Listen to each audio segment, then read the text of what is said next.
Hello aspirants, welcome to daily news analysis of the Indian Express. Today the date is 20th October, so let's get started. Gaza Israel assault वो as it is चल रहा है. तो after Biden, Rishi Sunak, the Prime Minister of Britain, he was also present to give a moral support to Israel, okay, against the Hamas attack.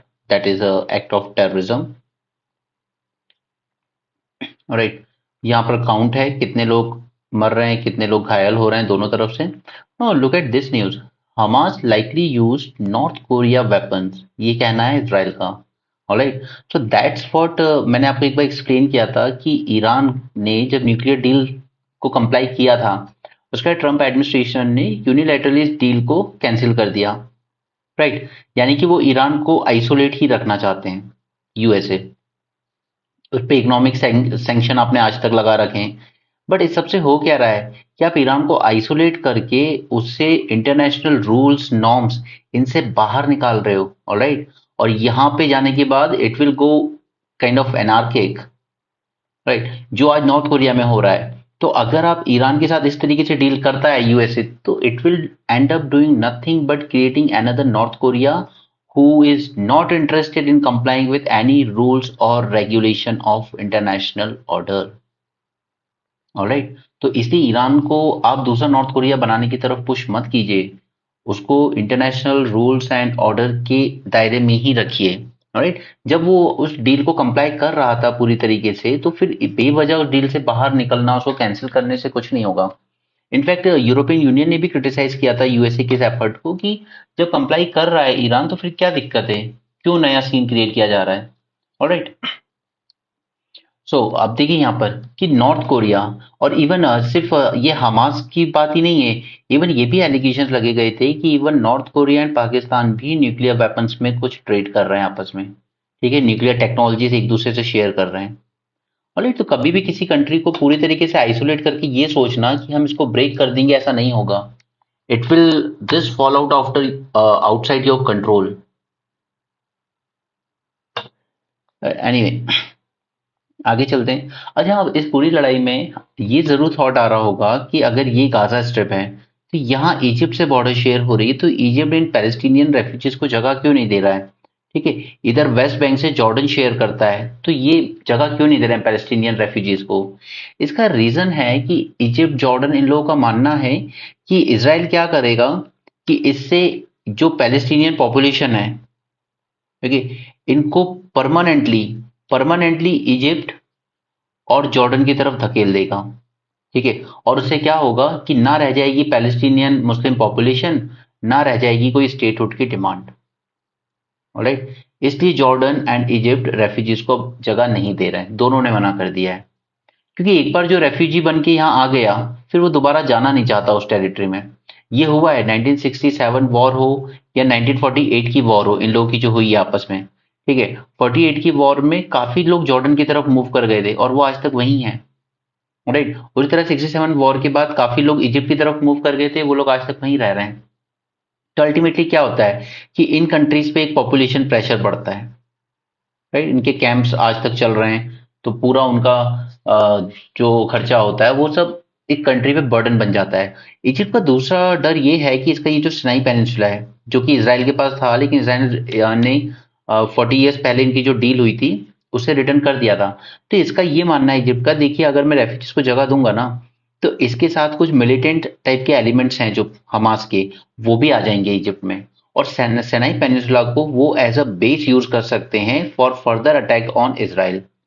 और अब अगर आप Sinai peninsula में आकर इजिप्ट की टेरिटरी से अटैक करोगे इसराइल को, फिर इसराइल का जो असॉल्ट लॉन्च होगा फिर से, वो किसको बियर करना पड़ेगा, इजिप्ट को. राइट, तो ये 3 रीजंस हैं जिस वजह से रेफ्यूजीज को जगह देने से मना कर दिया इन कंट्रीज ने. क्लियर, वही चीजें मैंने यहाँ पे हाईलाइट किए, तो आपको समझा दिया. लेकिन अब just like Sri Lanka, even Bangladesh के साथ भी यही प्रॉब्लम चल रहा है कि उसकी भी इकोनॉमी बहुत नीचे जा रही है, उसके भी फॉरेक्स रिजर्व जो हैं वो काफी ड्विडल हो चुके हैं, तो वो भी आईएमएफ से एक बेल आउट पैकेज नेगोशिएट कर रहे हैं. राइट, यहाँ पर तालिबान तालिबान ने अब अपनी इच्छा जताई है that it formally want to join the Chinese Belt and Road Initiative. Right? Beijing has sought to develop its ties with Taliban-run government since it took over 2021, even though no other foreign government has recognized the administration. Right? और China का concern हमेशा से same रहता है, commercial, कि commercial interest उसके main रहते हैं, क्योंकि अगर आप नेचुरल रिसोर्सेज की बात करें तो अफगानिस्तान की टेरिटरी में बहुत नेचुरल रिसोर्सेज हैं और वो चाइना से बॉर्डर भी शेयर करता है। इसीलिए अफगानिस्तान चाहता है कि हम चाइना के साथ कुछ डीलिंग कर सकें कमर्शियल लेवल पर। ऑलराइट, इसके अलावा यहाँ चाइना और पाकिस्तान हमारे पीओके से होता हुआ एक सीपैक प्रोजेक्ट जाता है, चाइना पाकिस्तान इकोनॉमिक कॉरिडोर। तो अफगानिस्तान चाहता है कि इसी कॉरिडोर का एक आर्म अफगानिस्तान की तरफ एक्सटेंड कर दिया जाए। ऑलराइट, तो अफगानिस्तान को भी एक कनेक्टिविटी मिल जाएगी गौधार पोर्ट तक। ठीक है, मतलब हमारा जो अरेबियन सी है उसमें, ठीक है, क्योंकि अफगानिस्तान भी एक लैंडलॉक कंट्री है। राइट, तो उन लोगों ने इच्छा जाहिर की है कि हम belt and Road initiative join करना चाहते हैं चाइना का। यहाँ पे फाइनली सेंटर ने क्लियर कर दिया है, क्योंकि डब्ल्यूटीओ में even south Korea, USA and Taiwan जैसी कंट्रीज ने भी कहा कि इंडिया का ये जो रिस्ट्रिक्शन लगाने जा रहे हैं ये लैपटॉप और पर्सनल कंप्यूटर्स के इंपोर्ट पर, ये गलत है। तो इंडिया ने कहा ठीक है, हम उसको वापस से लेते हैं, we roll back the plan to license laptop and PC वगैरह, बट हम लोग एक इंपोर्ट मैनेजमेंट सिस्टम तो रखेंगे जिसमें आपको रजिस्टर करना होगा कंपनी को जो इंपोर्ट करना चाहती है, और डेटा शेयर करना होगा कि आपने किस कंट्री से कितना इंपोर्ट किया है। ऑलराइट, तो हम आउटराइट बैन नहीं कर रहे हैं, बट हम लोग एक इंपोर्ट मैनेजमेंट सिस्टम लागू कर रहे हैं इसमें। राइट, और हमने कल भी डिस्कस किया था कि ये किस बेसिस पर कर रहे हैं, हम अपनी कंट्री की सेफ्टी एंड सिक्योरिटी के बेसिस पर। राइट, क्योंकि चाइना और उसकी कुछ कंपनीज जैसे हुआ भी, ये सब बदनाम है एस्पियोनेज के लिए। ये इनके जो कंप्यूटर लैपटॉप होते हैं, सीसीटीवी कैमरास होते हैं, इनके थ्रू ये जासूसी करती हैं। ओके, तो डब्ल्यूटीओ में जब दूसरी कंट्री से भी ये हमारा विरोध किया कि आप ये मत कीजिए, तो हमने कहा ठीक है, हम बैन नहीं कर रहे, बट हम इंपोर्ट मैनेजमेंट सिस्टम रखेंगे। अब जो कंपनी इंपोर्ट करी है उसको रजिस्टर करना होगा हमारे पास, और डेटा शेयर करना होगा कि आपने कितना इंपोर्ट कहाँ से किया है। तो अभी भी कंपनीज को ये डाउट है कि ये ब्यूरोक्रेट्स को काफी डिस्क्रिप्शन देगा। ठीक है, तो वो तो आने वाला टाइम बताएगा किस तरीके से यूज करते हैं। यहाँ पर अब देखिए, इस साल एथिक्स कमेटी इतनी ज्यादा न्यूज में रही है कि प्लीज इसको अच्छे से प्रिपेयर कर लेना। ठीक है, अपनी लक्ष्मीकांत से कितने मेंबर होते हैं, राइट, कौन इसका चेयरमैन बन सकता है, ठीक है, क्या इसका टेन्योर होता है एंड सो ऑन। अच्छे से प्रिपेयर कर लेना, ये पूरी तरीके से न्यूज में आएगा। और अगर मेंस में पूछा जाएगा तो डेफिनेटली इस वे में पूछा जा सकता है कि इसकी यूटिलिटी क्या है, क्या वाकई में इससे कुछ होता भी है, क्या ये एथिक्स मेंटेन कर पाता है या बस नाम का है। ठीक है, तब यहाँ पर टीएमसी सांसद हैं महुआ मोइत्रा, इन पे एलिगेशन लगे कैश फॉर क्वेरी कि ये पैसे लेती हैं सवाल पूछने के। पार्लियामेंट में एक ग्रुप है, हीरा नंदानी ग्रुप, उसके सीईओ ने एक एफिडेविट फाइल किया है। उसने कहा है कि इन्होंने मुझे अपना पार्लियामेंट्री का जो पोर्टल होता है उसका लॉगिन पासवर्ड भी दे रखा है कि आप ही डायरेक्ट क्वेश्चन पोस्ट कर दिया कीजिए। ठीक है, और उन्होंने ये भी कहा है कि मैं इनके सारे वेकेशंस, हॉलीडेज वगैरह स्पॉन्सर करता हूँ। राइट, तो इस तरह के एलिगेशन इन पे लगे, बट हमारे एग्जाम पॉइंट ऑफ व्यू से काम की है सिर्फ एथिक्स कमेटी। ठीक है, चलिए आगे बढ़ते हैं। अभी ये जो रैपिड ट्रेन बनाई है ना आरआरटीएस, इस पे हम आगे बात करेंगे इसी पेपर में। राइट, अब देखिए, हम लोग लेकर तो आ गए थे प्रधानमंत्री फसल बीमा योजना। Okay, but important thing was कि इसमें क्या होता था कि जैसे किसी का क्रॉप फेलियर फेलियर हुआ, ठीक है, तो अब उसको असेस किया जाएगा। ठीक है, असेसमेंट अगर मैन्युअली किया जा रहा है तो दो प्रॉब्लम्स आएंगी, एक तो डिले बहुत होगा, टाइम लग जाएगा असेसमेंट करने में, और दूसरा कुछ ह्यूमन एरर भी आ जाएंगी इसमें। ठीक है, जबकि हम जब ये फसल बीमा योजना लाए थे तो हमने कहा था कि काफी हद तक हम डिजिटल वे में इसको असेस करेंगे। ठीक है, हम ड्रोन्स वगैरह का भी यूज करेंगे ये सब देखने के लिए। ठीक, कई स्टेट्स ने अभी तक इसको डिजिटल नहीं किया है, वो अभी तक मैनुअली ही फॉलो कर रहे हैं। तो अब सेंटर ने कहा है hold digital crop survey from July 2024, now highlighting that the present system of estimation of crop area and production is completely manual, resulting in delay as well as manual error. The center has asked states and UTs to digitize the process by adopting the digital crop survey system from July next year. Alright, तो आप इसको आप science and technology में भी use कर सकते हो कि कैसे हम ड्रोन्स का यूज कर सकते हैं for survey and assessment. Alright, ताकि वो डिले वगैरह रोके जा सके। ये सब पॉलिटिकल न्यूज़ हैं क्योंकि कई स्टेट्स में इलेक्शंस हैं। ये पैलेस्टीन के एम्बेसडर हैं इंडिया में, ठीक है। इनका यही कहना है कि इंडिया को कोशिश करनी चाहिए कि एक सीज फायर करवाया जा सके और गाजा की जो सीज की गई है चारों तरफ से घेराबंदी, उसको रोका जा सके, ठीक है। ये ओस्लो अकॉर्ड क्या है, ये सेकेंड इंतिफादा, ये सब मैं मेंस के 450 लेक्चर में आपको करवा चुका हूँ, ठीक है। अगर आपने वो लेक्चर देखा होगा तो अब तक आपको ये सारी न्यूज़ सब समझ में आ जाएगा। और अगर वो नहीं देखा है तो फिर आप ये डेली पढ़ते रहिए, अपना टाइम वेस्ट करते रहेंगे, उससे कुछ होगा नहीं। ओके, आगे चलते हैं। कास्ट सेंसस वगैरह इसको छोड़ो अभी, इस पे सिर्फ मुझे आपको एक लेक्चर प्रॉपर कराना होगा कि इसका यूज़ क्या है, ठीक है। वो सब मैं बाद में कराऊंगा आपको, अभी रहने दो उसको। एग्जाम पॉइंट ऑफ व्यू में अच्छा कुछ काम करनी है। अब पंजाब की जब बात आती है तो फिर ड्रग्स की भी बात आती है। देखिए, अभी तक वहां पे जितनी भी सरकारें बनी है ना, जब भी इलेक्शन होते हैं स्टेट असेंबली के, तो सबका एक प्रॉमिस होता है, हम 1 महीने में 2 महीने में हम बिल्कुल एलिमिनेट कर देंगे ड्रग्स को पंजाब से, ठीक है। लेकिन कोई भी सरकार कर नहीं पा रही है, क्योंकि सबका मोटिव, सब लोग कोशिश क्या कर रहे हैं कि ये जो कंज्यूम करने वाले लोग हैं उनको पकड़ रहे हैं, जबकि आपको मेनली टारगेट करना चाहिए दी बिग ड्रग माफियाज। जब तक सप्लाई होती रहेगी कोई ना कोई कंज्यूम करता ही रहेगा, that's fact, right. And second thing is कि ये पंजाब में इतना ज्यादा बढ़ क्यों रहा है, सिर्फ पंजाब ही नहीं, इवन श्रीनगर वाले एरिया में बहुत ज्यादा बढ़ रहा है, क्योंकि यहाँ से जो पाकिस्तान है, ठीक है, वो चला रहा है एक तरह का नार्को टेररिज्म, राइट। और कुछ न्यूज आर्टिकल में हमने देखा भी था कि इवन ड्रोन्स का भी यूज कर रहे हैं ड्रग्स इधर डिलीवर करने के लिए। ड्रोन से ड्रग्स आप फ्लाई करो, ऊपर से गिरा दो, फिर इधर से उनके एजेंट उसको कलेक्ट कर लेते हैं, ठीक है। तो ये जो इनोवेटिव तरीके ढूंढे इन्होंने ड्रग सप्लाई करने की, उस वजह से ये चीजें रोकना थोड़ा मुश्किल हो पा रहा है, राइट। तो अब यहाँ पे सीएम ने क्या किया है कि इन्होंने स्कूल में जाके स्कूल के बच्चों को प्लेज दिलवाया that we will reject this clutch of drugs.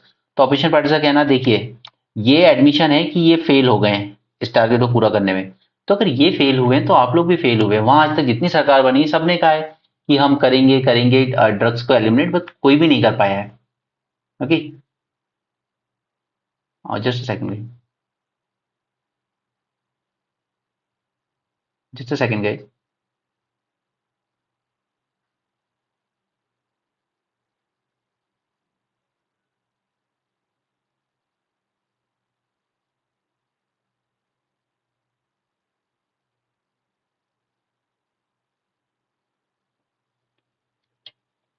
Okay, back. Now, it is termed as narco-terrorism propagated by unfriendly neighbor like Pakistan. The state's vulnerable geography make it the hot spot for smuggling of heroin and other opioids across the border. Clear? Now, drugs continue to infiltrate the state, often delivered by unconventional means like drones. The traffickers employing innovative techniques including crossing flooded river. Okay, काफी सारा drug seize भी किया जाता है bye police. अगर annual tally देखें तो 12,000 to 14,000 cases were filed under NDPS Act, alright, and a record seizure of 1100 kg of heroin। बहुत ज्यादा होता है यार, बहुत ज्यादा।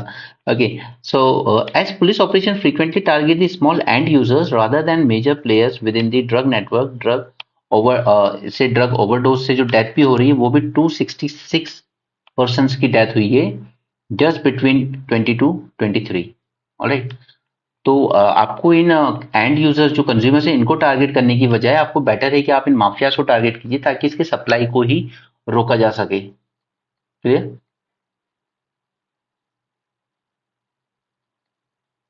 नाउ, अब क्या कर रहे हैं कि जब सरकार फेल कर रही है, पुलिस फेल कर रही है, तो विलेजर्स ने अपनी खुद की एक एंटी ड्रग कमिटीज बना ली है, जिसे आप कह सकते हो कि एक तरह का विजिलेंटिज्म चल रहा है कि अगर आप नहीं रोकेंगे तो फिर हम विलेज लेवल पर हम लोग खुद ही रोकेंगे। जो ड्रग यूज करने वाले लोग हैं, सप्लाई करने वाले लोग हैं, तो फिर उनकी पिटाई भी हो जाती है ऐसे में, राइट। इसके अलावा पुलिस यूज कर रही है कुछ क्रिएटिव अप्रोचेस लाइक जैसे गली क्रिकेट इंट्रोड्यूस करना, ताकि शाम को आप बच्चों को ड्रग से दूर रख सको, स्पोर्ट्स वगैरह में एंगेज करके। जैसे झुंड मूवी आई थी एक, ओके, अमिताभ बच्चन की, उसमें भी यही कंसेप्ट दिखाया गया है। It instructed constables to mentor addicts, okay, they are using the power of social media also. Now the prayer gathering at the golden temple was also an attempt in this direction. The menace will persist unless the drug mafia is dismantled। जब तक आप इस mafia को नहीं रोकोगे जो drug mafia से, and don't take it personally, but definitely इनके अच्छे खासे पॉलिटिक्स में कनेक्शन होते हैं, क्योंकि बहुत ही प्रॉफिटेबल बिजनेस है ना ये इनके लिए। छोटी छोटी पुड़िया भी 5-5 हज़ार रुपए की बिकती है, right. So that is the reason for all this, कि ये चीज रोक नहीं पा रहे हैं, क्योंकि पॉलिटिशियन का नेक्सस है इन माफियाज के साथ कहीं ना कहीं। नेक्स्ट, देखिए इतना इंपॉर्टेंट आर्टिकल नहीं है, सिर्फ यही है कि गवर्नमेंट के जो एक्सपेंडिचर हैं, राइट, वो जनरली इन्फ्लुएंस हो जाते हैं पब्लिक से। ठीक है, कई बार उसको आप फ्रीबीज का नाम देते हो।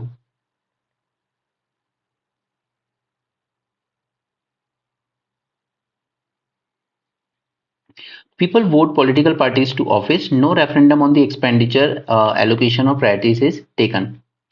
ओके, सो व्हाट लोग एक्सपेक्ट क्या करते हैं, अब जैसे गवर्नमेंट जब फ्रीबीज भी देती है ना, तो वो कहती है देखिए इससे एक मल्टीप्लायर इफेक्ट इफेक्ट क्रिएट होता है।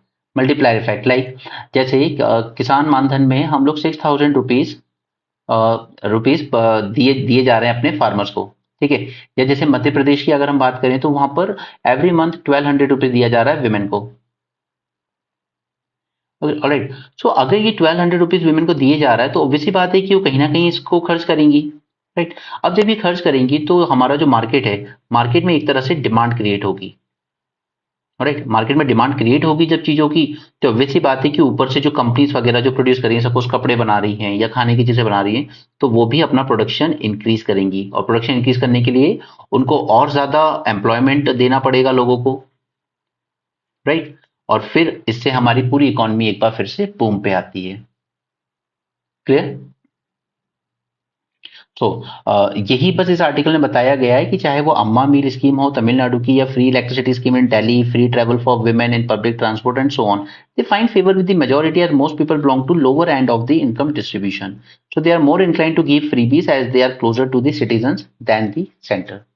ऑलराइट, तो इसमें इतना कुछ ज्यादा काम की बातें नहीं है, बस ये है कि जिन्हें आप फ्रीबीज कह रहे हो उसको गवर्नमेंट इस वे में देखती है कि वो एक मल्टीप्लायर इफेक्ट क्रिएट करे हमारी इकोनॉमी पे। ओके,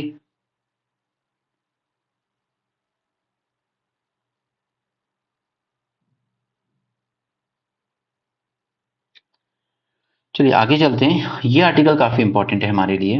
एफपीओ, नो सी गवर्नमेंट ने क्या है कि पहले बहुत पहले एक एपीएमसी मॉडल एक्ट लेकर आए थे। ठीक है, कि हमारी जो एपीएमसी मंडीज हैं, इनको रिफॉर्म किया जाएगा, बट स्टेट गवर्नमेंट को ये चीजें पसंद नहीं आई। ठीक है, क्योंकि उनका काफी सारा टैक्स यहाँ से आता है, अच्छी खासी कंट्रोल होता है वहां पर जो लोकल पॉलिटिशियंस होते हैं इनका। तो उसी के लिए फिर गवर्नमेंट ने क्या कहा, चलिए अगर एपीएमसी को रिफॉर्म नहीं किया जा सकता तो फिर हम इसका ऑल्टरनेटिव क्रिएट करेंगे, फार्मर प्रोड्यूसर ऑर्गेनाइजेशन। इसमें क्या होगा कि सपोज छोटे छोटे फार्मर है, ए 1 एकड़ लैंड इसके पास है, 1 एकड़ इसके पास है, 1 एकड़ इसके पास है, तो जब छोटे छोटे फ्रेगमेंटेड लैंड होते हैं ना, तो इसमें हमें इकोनॉमी ऑफ स्केल नहीं आ पाती है। ठीक है, अब आप सोचिए कि 1 एकड़ वाला क्या उगाएगा उसमें, राइट। वो ज्यादा हाई लेवल पे सोयाबीन कल्टीवेट नहीं कर सकता, ना ही वो यहाँ पर मैकेनाइजेशन कर सकता है, राइट। मैकेनाइजेशन तो कर नहीं सकता कि 1 एकड़ के लिए क्या ट्रैक्टर लेगा, थ्रेशर लेगा एंड सो ऑन। तो ये सब लोग क्या करते हैं कि इसको अपने लैंड को पूल अप करते हैं। ठीक है, अब नाउ कितना हो गया, 4 एकड़। ठीक है, तो अब वो एक कॉमन करके ट्रैक्टर हायर कर सकते हैं, ठीक है, मैकेनाइजेशन कर सकते हैं, कॉमन सीड्स खरीद सकते हैं, फर्टिलाइजर स्प्रेड कर सकते हैं, तो एक इकोनॉमी ऑफ स्केल आ जाती है इसमें। तो यही कंसेप्ट था इसके पीछे फार्मर प्रोड्यूसर ऑर्गेनाइजेशन। अब ये जब बंदा एक एक करके कुछ बेचने भी जाएगा, तो उसको ना तो वो प्राइस मिलेंगे, ना वो ज्यादा कुछ कर पाएगा। तो इसमें क्या किया जाता है कि फार्मर प्रोड्यूसर ऑर्गेनाइजेशन में आप अपने आप 4-5 फार्मर, या और पूरा का पूरा विलेज भी इनफैक्ट, वो सब एक साथ आ सकते हो, बना सकते हैं या तो एक कंपनी बना लीजिए आप, ठीक है, अंडर कंपनीज एक्ट 2013, या फिर आप रजिस्टर कर लीजिए खुद को as a cooperative under societies act. ठीक है, ये दोनों ऑप्शन आपके पास अवेलेबल है। और फिर इसके बाद आप जो भी प्रोड्यूस कर रहे हो, आप उसको डायरेक्टली सेल कर सकते हो जहां आप चाहे। ठीक है, लाइक देखो बहुत बड़े बड़े लेवल के मिल्स हैं, तो आप डायरेक्टली वहां सेल कर लीजिए। ठीक है, तो ये कंसेप्ट था इसके पीछे, राइट। तो इसमें काफी अच्छी अचीवमेंट देखने को मिली है। हमारा गोल था कि हम करीब 10,000 एफपीओ बनाएंगे। Now see, the government has sought to fulfill its vision of enhancing farmers' income by adopting a multi-pronged strategy. इसमें गोल क्या था हमारा कि हमें प्रोडक्टिविटी बढ़ानी है, यानी हम पर एकड़ से ज्यादा यील्ड ग्रो कर सकें। कॉस्ट रिड्यूस करनी है, अगर सब लोग छोटे छोटे फ्रेगमेंटेड लैंड में इनपुट इन्वेस्ट कर रहे हैं, तो वैसी बात है कि आपकी कॉस्ट बहुत ज्यादा बढ़ जाती है। इसे ऐसे समझिए कि जैसे अगर आप एक बुक प्रिंट करवा रहे हो, ठीक है, तो आपको कॉस्ट आ रही है सपोज 150, लेकिन जब आप 1000 बुक्स प्रिंट करवा रहे हो तो आपको कॉस्ट आ रही है 40 रुपीज। ठीक है, तो आपका प्रॉफिट मार्जिन बढ़ जाता है। तो वही कंसेप्ट यहाँ पर है कि फार्मर छोटे छोटे लैंड में जब इनपुट डालता है ना, तो उसमें उसको बहुत ज्यादा कॉस्ट आ जाती है। रादर देन जब आप एक वास्ट लैंड पे वर्क करते हो, तो आप मैकेनाइज कर सकते हो, आप सारे रिसोर्सेज पूल कर सकते हो, तो कॉस्ट कम हो जाती है, इनपुट कॉस्ट। अगर एक एक एकड़ है तो सबको बोरवेल लगवाना पड़ेगा अंडरग्राउंड वाटर निकालने के लिए, राइट। लेकिन अगर सपोज 5 एकड़ 5 लोगों ने मिला के कर लिया, तो एक ही बोरवेल से काम चल जाएगा। तो इस तरीके से आपकी इनपुट कॉस्ट कम हो जाती है। तो वही मोटिव था इसके पीछे, प्रोडक्टिविटी बढ़ाना है, कॉस्ट रिड्यूस करना है और मार्केटेबिलिटी इंप्रूव करना है। तो एफपीओ जो होंगे ये डायरेक्ट अपने प्रोड्यूस को मार्केट कर सकते हैं rather than going through APMC mandis and all. Right, crop का डाइवर्सिफिकेशन किया जा सके। सपोज कि किसी प्राइवेट कंपनी ने को डायरेक्ट कह दिया कि हमें इतना प्रोड्यूस चाहिए हो कि हमें इतने वेजिटेबल्स डेली बेसिस पर चाहिए। ठीक है, लाइक जैसे बड़ी कंपनीज हैं, कंट्री डिलाइट टाइप की। राइट, उसके बाद risk mitigation, adopting climate resilient technologies and so on. So these fragmented holdings are a major challenge to this. They prevent economy of scale and discourage investment in agriculture. In recent year, FPOs, Farmer Producer Organization, और organization नहीं तो आप company भी कह सकते हो, have countered this challenge. FPO is a collective of farmer holding and work in geographical cluster. It can be registered as या तो कंपनीज एक्ट के अंडर में रजिस्टर कर लो या फिर as a cooperative under societies registration act. Right, मैंने बताया है दोनों चीज। Now, FPOs have demonstrated their potential to trigger cluster-based farming, bringing in economy of scale in input management of facilitating agri-extension, enabling technology adoption, and providing quality assurance and helping farmers market their produce. Centre ने target किया था 10,000 FPO setup करने का, okay, in activities like input management, and such cooperation can enhance the capacity of agriculturists, help in value addition, and facilitate the creation of links with market. Okay, for example that country delight type की चीज। Right, now अभी ये यहाँ पे इन्होंने Uttar Pradesh government के बारे में दिया है स्पेसिफिक, तो हमें वो सब नहीं पढ़ना है उत्तर प्रदेश गवर्नमेंट का। हम इसको ऑल इंडिया लेवल के पॉइंट ऑफ व्यू से ही अपने पॉइंट्स पिक करेंगे। Centre has also constituted an agriculture infrastructure fund. ठीक है, एग्रीकल्चर इंफ्रास्ट्रक्चर फंड सेटअप किया गया था 1 लाख करोड़ का, जो कि क्या करेगा कि ये आपके जो पोस्ट हार्वेस्ट इंफ्रास्ट्रक्चर होते हैं जैसे warehouses, cold storage and so on, इनको इंप्रूव करने के लिए। ठीक है, क्योंकि हमारे यहाँ क्या होता है जितना हम प्रोड्यूस करते हैं उसका 30-40% लॉस हो जाता है, क्योंकि हमारे पास इतनी अच्छी स्टोरेज कैपेसिटीज नहीं होती हैं। तो एग्रीकल्चर इंफ्रास्ट्रक्चर फंड सेटअप किया गया था। ठीक है, जो प्रोवाइड करता है इंटरेस्ट सबवेंशन ऑफ 3%। आप जो लोन लोगे उस पर 3% का इंटरेस्ट सबवेंशन देता है, और कई बार स्टेट गवर्नमेंट इस पे और एडिशनल इंटरेस्ट सबवेंशन दे देती है फर्दर 3% का। राइट, तो सपोज कि अगर 9% था उस पे इंटरेस्ट, तो 3% सेंटर ने रिड्यूस कर दिया, 3% स्टेट्स ने कर दिया, तो आपको सिर्फ 3% ही पे करना होता है। Right. Such incentive encourage farmers collective to develop post-harvest facilities like warehouses, cold storage, cold chains, and ripening chambers. The government is fostering the convergence of various schemes, including those related to farm mechanization, seed production, processing, agri-marketing, MSP-based procurement, nutrition mission, services for supply of inputs like seed, fertilizer, pesticide, technological intervention like agri drones and organic farming. तो आप farming में जितने भी points हो सकते हो वो सब इस स्कीम में कवर होते हैं। राइट, और ये सब आपको याद होने भी चाहिए। ठीक है, हमें फार्म का मैकेनाइजेशन करना है, हमें अच्छी क्वालिटी की सीड प्रोडक्शन करना है। ठीक है, कई बार सीड क्लस्टर भी बना रहे हैं हम स्पेशली कई जगहों पर, ताकि अच्छी क्वालिटी की सीड प्रोड्यूस किया जा सके। ठीक है, फिर हमारा सीधे लॉस हो जाता है। कई बार टोमेटो है तो थोड़े अगर आपने ढंग से नहीं सेल आउट किए या टाइमली सेल आउट नहीं किए तो पूरे बेकार हो जाएंगे, क्योंकि हमारे पास स्टोरेज फैसिलिटीज नहीं है। ठीक है, तो हम उनकी प्रोसेसिंग करने की कोशिश करते हैं कि उसको टोमेटो प्यूरी बना के स्टोर किया जा सके और फिर सेल आउट किया जा सके। ऑलराइट, एग्री मार्केटिंग को इंप्रूव करना है, MSP based procurement, nutrition mission and so on. Alright, next is the efforts have already started yielding significant outcome. FPOs are playing a pivotal role in crop diversification and value addition. Okay, now more than 480 of these collectives have established farm machinery banks which provide farm mechanization services at affordable rent. It's just like your Ola and Uber. Okay, कि अगर suppose किसी के पास एक tractor है, वहां पर कोई एक ऑर्गेनाइजेशन है, उसने ट्रैक्टर खरीद लिए हैं। ठीक है, अब छोटे छोटे किसान हैं वो उसको रेंट पे ले जा सकते हैं कि मुझे 3 आवर के लिए चाहिए आज। ठीक है, मैं रेंट पे कर दूंगा। एक छोटा फार्मर है वो नहीं खरीद सकता ट्रैक्टर। ठीक है, तो वो उसको रेंट पे ले सकता है। तो ये ऑर्गेनाइजेशन आप कह सकते हो कि एक डाइवर्सिफाइड इनकम का भी सोर्स बनते हैं, और अल्टीमेटली हमारी जो रूरल ग्रोथ है उसको एनकरेज करते हैं, क्योंकि मैकेनाइजेशन करना जरूरी है फार्मिंग का। राइट। लेकिन छोटे छोटे फार्मर अगर 1 एकड़ 2 एकड़ वाले तो वो नहीं अफोर्ड कर सकते, तो उसमें ये कंसेप्ट काम आता है हमारा। Now climate resilient strategies like direct seeding of rice are being channelized through FPOs. FPOs are becoming engine for innovation. ठीक है, यहाँ पे इन्होंने वन डिस्ट्रिक्ट वन प्रोडक्ट भी लॉन्च किया है। ठीक है, आपको पता है, जैसे यूपी के एग्जांपल काला नमक rice. Now, several of these outfits are working to improve nutrition by developing the value chain of high nutrient agriculture products like millets, mushroom, moringa especially, and fortified cereals. Alright? उसके अलावा ये और भी areas में काम कर रहे हैं, जैसे commodity marketing, input supply, technical dealership and financial linkages. Okay, registering local products under GI. And don't worry, मैं जब आपको एग्रीकल्चर की सीरीज में मेंस 450 में लेक्चर कराऊंगा तो उसमें मैं एफपीओ एंड कल हमने एमएसपी के बारे में भी देखा था, तो मैं दोनों पर सेपरेट लेक्चर दूंगा आपको पूरा डिटेल में। ओके, बट मैं ये सब इसलिए दिखाना चाहता हूँ आपको ताकि सारे पॉइंट्स आपके सुने हो, देखे हो, ताकि जब मेंस के लेक्चर आप अटेंड करेंगे तो आपको उसमें सब चीजें से आप रिलेट कर सको। ठीक है, उस वक्त आपको ऐसा नहीं लगना चाहिए कि ये सब वन वे कम्युनिकेशन जा रहा है। ये जो आदमी ये आपको ब्रीफ केस लिए दिख रहा है ना, ये पुतिन का नेवल ऑफिसर है, ये इसमें न्यूक्लियर कमांड होता है पूरा। ठीक है, इसके थ्रू डील करते हैं। तो ये बस बेवजह की न्यूज बनाई जा रही है कि बहुत रेयर पुतिन का स्टाफ कभी इस न्यूक्लियर ब्रीफ केस के साथ दिखता है, तो ये बैग ऐसा क्यों इंपॉर्टेंट है। आपके एग्जाम में ऐसा कुछ बकवास नहीं पूछा जाना है, शौक हो पढ़ लो, बट ऐसे टाइम वेस्ट मत करना इन सब फालतू न्यूज में। ठीक है, ये यहाँ पर सिर्फ एक डिमॉन्स्ट्रेशन है कि हम लोग अगर हमारा ये क्रू जो इसमें बैठेगा वो अगर इजेक्ट करना हो, उनको इवैक्यूएट करना हो सडनली, तो हम ये टेक्नोलॉजी हम डिमॉन्स्ट्रेट कर रहे हैं कि अच्छे से वर्क करेगी या नहीं।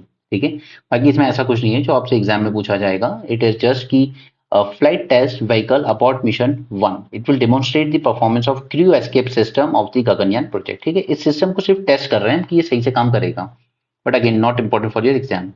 यहाँ पे हमने आरआरटीएस कॉरिडोर बनाया है जो कि कनेक्ट करेगा दिल्ली को मेरठ से, ये एक है, फिर दिल्ली को पानीपत से, और ये इधर करेगा राजस्थान के सब अर्बन रीजन टिल अलवर तक। राइट, तो ये जो 3 लाइनें आप देख रहे हो ये सब हमारा इसको आरआरटी से कनेक्ट किया हमने। तो मेट्रो से ये अलग कैसे? देखिए, इसकी स्पीड मेट्रो से थोड़ी ज्यादा होगी। Alright, this is one thing. Second, इसकी फ्रीक्वेंसी थोड़ी कम होगी मेट्रो से। मतलब मेट्रो क्या है, हर 2-3 मिनट में आती है, बट ये एटलीस्ट 1-2-3 घंटे के डिफरेंस से चलेगी। ऑलराइट, लेकिन रेलवे से तो ज्यादा ही होगी। रेलवे तो ये है कि आप सुबह ट्रेन ली, नहीं तो फिर आप रात को लीजिए, नहीं तो अगली सुबह लीजिए। ऑलराइट, एवरेज स्पीड है 100 किलोमीटर, ऑपरेशन स्पीड होगी 160 किलोमीटर, और डिजाइन स्पीड है 180 तक जा सकती है, बट 160 ही रखा जाएगा। तो अब आप दिल्ली से आपको मेरठ तक जाना है तो आप सिर्फ 60 मिनट्स में पहुंच सकते हो। तो आप ये कह सकते हो कि जो एनसीआर रीजन है दिल्ली के अराउंड, ठीक है, इसका हम फुल पोटेंशियल रियलाइज करने की कोशिश कर रहे हैं। राइट, क्योंकि अल्टीमेटली आपका इंफ्रास्ट्रक्चर जितना अच्छा होता है उतना ही बेटर आपका डेवलपमेंट होता है। राइट, तो ये बहुत अच्छी चीज है। नाउ ऑपरेशन स्पीड तो 160 रखी गई है, बट ये 180 तक भी जा सकती है। राइट, इसके बाद इस ट्रेन का नाम रखा गया है नमो। अब नमो क्यों रखा गया वो आप मुझसे मत पूछिए प्लीज। ओके, नमो नाम रखा जाएगा। ओके, अभी तो ये प्राइम मिनिस्टर यहाँ पे 70 किलोमीटर का स्ट्रेच ही इनॉग्रेट करने जा रहे हैं, जबकि ये पूरा स्ट्रेच होगा 82 किलोमीटर का। ठीक है, 16 स्टेशन के साथ। बट अगेन उतना जरूरी नहीं है, बट आपको सिर्फ ये जानना है कि जो हमारा अर्बन ट्रांसफॉर्मेशन की जब हम बात करते हैं, ठीक है, तो उसमें हमें चाहिए कि लोग पब्लिक सर्विसेज ज्यादा यूज करें rather than their own private individual car. और ये जब ही हो पाएगा जब आप चीजों को डीकंजेस्ट करोगे। जैसे अगर आप पीक टाइम में मेट्रो में भी जाएंगे ना, it is very over crowded. Alright, आप सड़कों पे जाएंगे, कार, ट्रैफिक जैम, कंजेशन, ये सब प्रॉब्लम है। तो उसी का एक ऑल्टरनेटिव मॉडल और लाया जा रहा है, RRTS. Alright, next is Google ने कहा है कि हम अपने पिक्सल फोन इंडिया में बनाएंगे। ठीक है, वैसे देखिए, इंडिया एक तो ऑटोमोबाइल हब है, ठीक है, thanks to German and Japanese companies, automobile hub बने हैं हम लोग। और दूसरा, कहीं ना कहीं अब हम लोग मोबाइल मैन्युफैक्चरिंग हब भी बन रहे हैं। ठीक है, एप्पल के फोन हमारे यहाँ मैन्युफैक्चर हो रहे हैं, गूगल के फोन हमारे यहाँ मैन्युफैक्चर होंगे, सैमसंग के हो रहे हैं, तो दैट्स गुड थिंग। राइट, और इसके अलावा ये ONDC है, ठीक है, इसके बारे में मैं आपको सेपरेटली कराऊंगा मेंस में, क्योंकि ये थोड़ा डिटेल में पढ़ाना पड़ेगा मुझे। ओके, सो और क्या है काम का न्यूज़पेपर में? Nothing more I think. Okay, so that's it for this session. Thanks for joining the lecture, and please do follow the Means 450 series, and more importantly the Hindu analysis by Miss Twinkle. That is extremely important. Thanks for joining the session. Have a great day. Keep learning.